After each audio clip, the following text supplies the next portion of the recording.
Another World isn't a game I would usually look at twice, but I've been doing a thing on stream where I'm trying to play one game I've never played before a month, either because the game passed me by for whatever reason, it didn't grab me on release, or because I was simply too young to ever really play it and ever really have it be like a core memory for me. Another World falls into that last category, originally being released in 1991 with so many re-releases coming after that, which made it an interesting candidate for this New Year's resolution type thing that I'm doing, since you can only play so much Crusader Kings 3 before you need to refresh a little bit. So I went and I looked at this game and was curious why a couple of people in my Discord were so enthusiastic about it, since on the surface it just looked like a vaguely annoying puzzle-adjacent platformer/action game in the style of the original Prince of Persia, but I resolved to enter into this with an open mind. I was curious, what could a game originally released in 1991 do to pull me in? Especially one that's on paper very incompatible with the genre of games I usually play, and just to be extremely honest about it, I expected to be wrestling with the controls because older games can kind of be like that. The truth is, when I played it on stream, there was a bit of that, but it didn't make me like the game any less because at least if I messed up big time, it wasn't a big time loss. With the help of my chat, I completed the game in one sitting in about 2.5 hours. So this isn't really a long experience. It isn't something exceptionally time consuming. And there were only really 2 or 3 parts where I needed the chat's help to progress. One of which was totally inscrutable, so thanks to my chat for helping me out with that. How can a game that lasted such a short time have me so enamored with it the way I'm enamored with Another World? There are only really 2 things I want to talk about in this video because I want to keep this short for a lot of different reasons, and the game only really needed to do these 2 things alongside being enjoyable in its platforming and problem solving. Also, I'm going to recommend, if this game sounds interesting to you in any way, that you go play it first, then come back. It's not going to take very long, I promise you. Otherwise, I don't want anyone complaining that I've talked about the story or the characters. Okay, if any of you start complaining about that, I'm gonna be mad at you. But the first thing about Another World is it's really good at environmental storytelling. It actually is really impressive how, as I was streaming, me and the chat could piece together a story about the other world and what was supposed to be going on, because there's a lot happening as you make your escape. Of course, a lot of games utilize this now, but for a game that was released in 1991 that was made by a single person, there's certain limitations at play that make it more impressive. A modern game can have a mix of environmental storytelling, exposition, optional lore, open worlds, characters making offhanded remarks, all to inform you of the wider world that the story is taking place in. That can still be really impressive, and it can still be done really well, but it does hit a bit different, all because it was presented with a set of limitations that we don't encounter as much anymore. The single person behind most of it just found a way despite that. The thing about anything made primarily by a single person, and ask me how I know this, is you kind of have to be able to do everything. I think with the exception of the music, Eric Chahi did everything. I'm so sorry about the pronunciation of that name. I do not speak French, but they did everything in this game, and I mean this in the most complimentary way possible. You can tell, because the way the story is conveyed almost exclusively through the environment is a classic of, I only have so much bandwidth, so what's the best way to communicate this?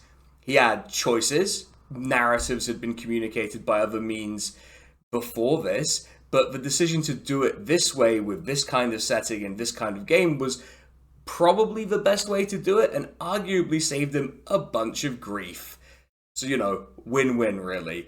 It does this thing that a lot of great fictional settings and stories told in them do. It's not begging to be known. It's trusting you to understand what it's showing you and to put it together as much or as little as you need to be able to enjoy it. Trust me, some people don't care about the world a game is set in. When I played Elden Ring, did I give a shit about the setting and the history of it? I'm going to be honest with you, not particularly.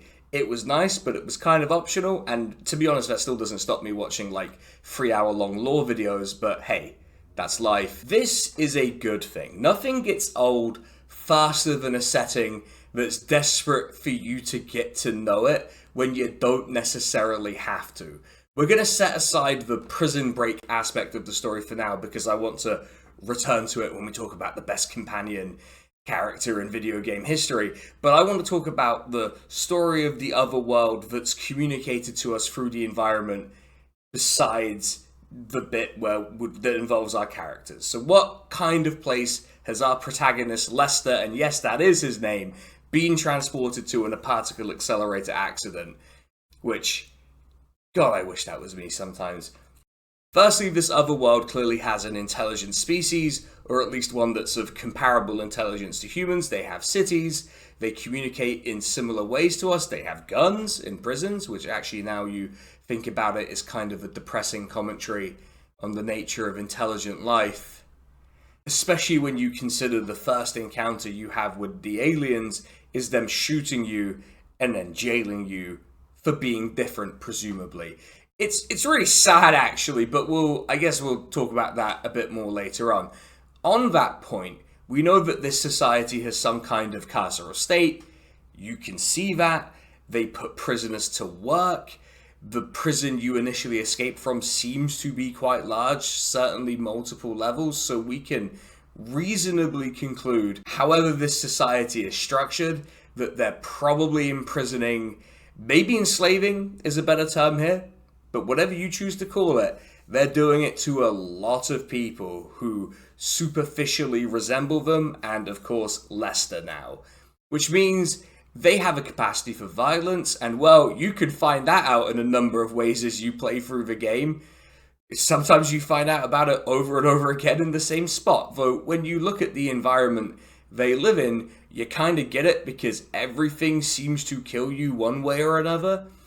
The other world has enforcers for the state who you run into at many points of your escape, and they're armed, and there are quite a few moments that imply this is a very authoritarian society, not just because of the prisons, but because of how many security people there are at any one time, all of whom are armed. It's not a society where the use of force is something that's shunned generally.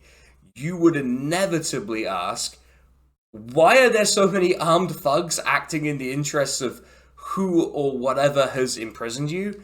In our world, the answer is to protect property. Is there anything we can use to conclude something similar about the other world? To reach just a little bit. There's a scene where you get a good look outside of a window at the city. You can clearly see that there are some buildings that are more prominent, and that suggests to me that there's some kind of social hierarchy. I think this is made more obvious later because there's a gladiatorial combat scene where you're in a tank, which immediately makes you think of Rome, or that bit of Attack of the Clones. Not to plug the last video there, you don't have to go watch that one to understand this, but it did make me think of it instantly, to be fair. Then there's this part with what I can only assume is like a temple or a public bath, maybe. Certainly seems kind of exclusive. Okay, I'll put my cards on the table and tell you what it reminds me of. It reminds me of what people think an Ottoman harem would have looked like. So it does give off a certain vibe to me, which perhaps sets the stage for what's going on throughout your escape, which is that the other world seems to be in some degree of chaos, not just from your escape attempt, unless there's some extremely excessive response to two people escaping, which, you know, it's not out of the question. You don't have this many security people out and about if everything's fine, you know? Like, why do you need to do this much to deal with two people? I don't know, it just looks suspicious to me. When I was on stream, everyone jumped to "there's revolution happening," which obviously I got caught up in. It was great fun. And you know, I kind of see it, but that's the core point I'm trying to make. All of this is really just an interpretation of the material presented. If you've played the game and disagree, or there's some official material that disagrees, I don't know, because I deliberately avoided it before I wrote this section. So yeah, you can tell me what you thought was happening as you were escaping and tell me why you think that. My point wasn't to tell you what the story is, but to show you how, despite lacking an explicit, like, textual narrative, the game tells you a lot about the other world and about the characters. This isn't limited to the other world itself. You know, they do a bit about the characters. Lester displays really impressive physical feats for someone who's a physicist, at least based on the physicists that I know. Sorry to any old university classmates watching. I also don't know any physicists who are rocking up to the synchrotron in a Ferrari, but good for him, I guess. Turning to Buddy, which is the fan-given name to your alien accomplice, I was told by my chat. He's clearly capable of fighting and is similarly athletic, since he's clearly keeping up with you during his parts of the escape, which brings me to the real thing that hits so hard about this game, our good friend, Buddy. Let's talk about Buddy, our cellmate and accomplice. The facts of your relationship with him are really interesting, given how the story evolves. At the start, you don't know each other, and I can only assume that you're not getting to know each other in that cell because you two don't share a language, because, you know, why would you? You've not been chatting shit with Buddy about why you're locked up together, and to be honest, I don't think we need to know why Buddy's in prison. You are truly alien to each other. There's nothing that you really have in common besides being in the same cage and being kept there by the same power. When you begin your escape, Buddy is right there with you, and you need to make sure that he survives, since he's the only one who can get through certain parts of the prison. We can be cynical here and say that yours and Buddy's alliance with each other is purely circumstantial and transactional. You stop the people who want to vaporize him for escaping. He handles all the security panels and stuff in alienese and whatever. And occasionally he gives you a leg up to help get you to the right place. It's an interesting decision to make Buddy essential to your progression and survival. One of the first questions I asked when playing this game on stream was, do I need this alien to survive? And everyone who'd played the game before told me his survival was completely necessary. They basically screamed it at me through text, if that's even possible. It's a great way to have a companion character matter in a situation where you're quite limited in how you demonstrate that relationship and how you show a relationship growing. Buddy and Lester can't have known how essential they would be to each other's survival and escape, so the fact that they keep having to go back to bail each other out is a really cool way for them to develop a relationship on screen that goes from alliance of convenience to Buddy, when he didn't have to, coming back for you. I really did lose my mind when he came back for me the last time, because by the time I'd got through the game, I was completely invested in Lester and Buddy, a truly great double act. Then I got to thinking, why? What was it that made me so invested in this? And this is where I have to get a little more serious. So initially, the relationship between Lester and Buddy can look, as I said, transactional. And I think that's not an unreasonable read on it. Then once you complete the game and you've gone through it all, it dawns on me a little, and it might dawn on you, but Buddy was completely on your side from the start. You two are perfect strangers, maybe even more than that, and Buddy goes out of his way, even risks his own escape to bail you out. And you also, by virtue of how the game's progression is set up, need to do this. The game gives you no confirmation of a motivation in the successful sequence of events. Lester doesn't turn to the camera and go, I'm doing this because I love Buddy, though I'm sure he absolutely does. And Buddy, who speaks the language of the aliens, which I jokingly call French, certainly isn't doing that, and even if he did, how would we understand it? There's something very relevant and moving about two people oppressed by the same system deciding that the differences between them are ultimately pointless and going to bat for each other. It's relevant because across the world we've seen authoritarian and inhumane crackdowns on people just for existing in the, quote, wrong place. As if that's a thing that actually exists. We've also seen people going out and putting their necks on the line to say, no, that's not right. People are people, and Buddy and Lester are as for want of a better term, human as each other and are trying to break out of the same cage. When you think about it, it's not a very subtle message.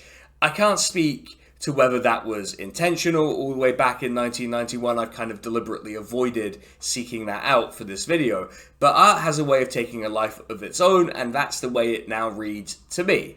Another World is a story about someone like a lot of people who I know who found themselves through happenstance in a place totally unfamiliar to them and who faced challenges because of that. And part of how Lester overcomes this is that someone sees him as one of their own despite being utterly alien. And I think there's something really beautiful in that. And I really do think that Buddy might be one of my favorite companion characters in a game. Maybe my favorite of all time. And that's a really, really nice note to leave it on. So I want to thank my proofreader who did a fantastic job of proofreading this script. Thank you to them. They had no notes. They said to me, SK, this script is perfect, actually, the best script. That's an actual quote. They said I could actually say that in this part of the script, and I'm really glad. This video was also kind of a replacement for a longer video that I was kind of planning to do, but ended up deciding that actually we don't need me to do another video on the Fallout TV show, because doing a video because you think other people want you to do the video is a really bad reason to do a video. So that's it. I guess also remember to like, comment, and subscribe. And also a special shout out to the patrons and members whose continued support lets me veer off wildly into doing videos about little games from the early 90s when I feel like doing that. So special shout out to the top tier patrons: Drone Riff, Kersey Scheider, Liron, Jar Jar Mubar, Carolyn, and to the YouTube members Nada Jiwa, Katie Marshall, Roger Zugi, Ben Johnson. Thank you to them. Thank you to you if you're still here. I will catch you all in the next video, and the one after that, and the one after that, hopefully. See you all then, and I'm away to go edit this thing, so I'll see you later. Bye-bye.